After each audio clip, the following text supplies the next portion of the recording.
A real estate boom is underway in the heart of Las Vegas. Hundreds of millions of dollars expected to be invested in the next few years in an area known as the Medical District. The centerpiece of that medical district will be the UNLV School of Medicine project, but already developers are wheeling and dealing to scoop up prime properties. And it turns out one of the investors is an elected official who oversees the medical school. The I-Team's George Knapp has this exclusive story tonight. You know, as we reported before, a lot of people didn't want UNLV to get a medical school, even some members of the Board of Regents, the elected body which oversees the university system. Despite criticism and roadblocks, the School of Medicine is open, awaiting construction of a main building, but its plans have already ignited investments, real estate deals, and questions.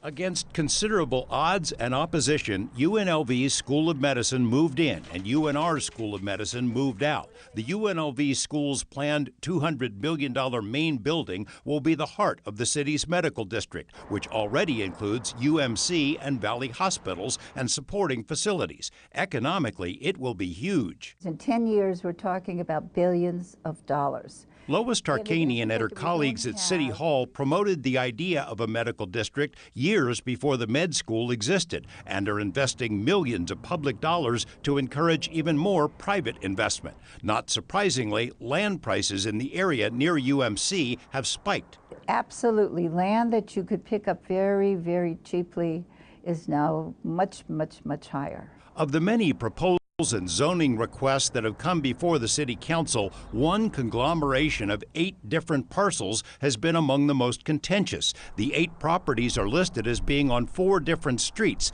They include 4 homes, which appeared to be unoccupied.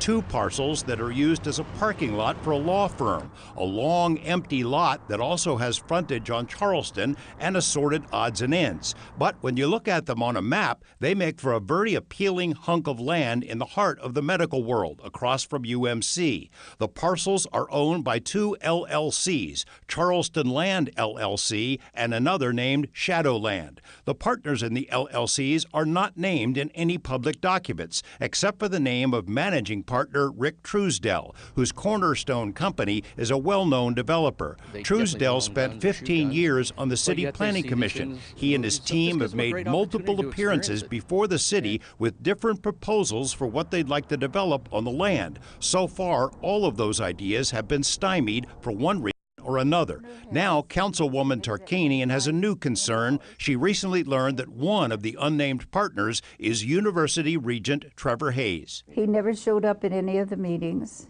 and his name was never mentioned by Mr. Truesdale.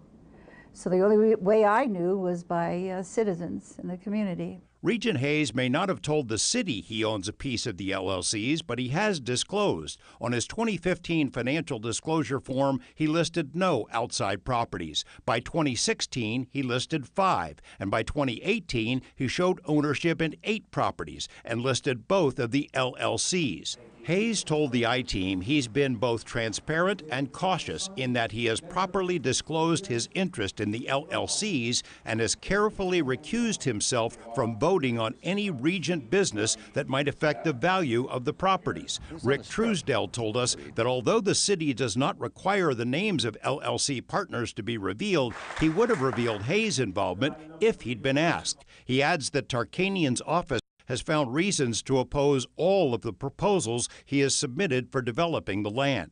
Tarkanian says she purposely asked at the last meeting whether there was anything else that needed to be disclosed. She vows to be more specific the next time. I'll bring that out, yes, at the next meeting. In fact, anybody who's part of that.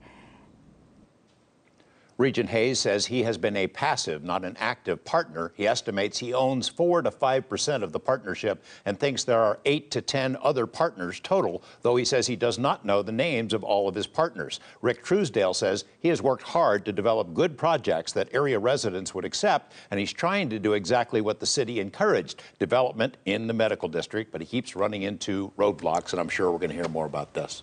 Sounds that way. All right, George, thanks. Well, it was lights out.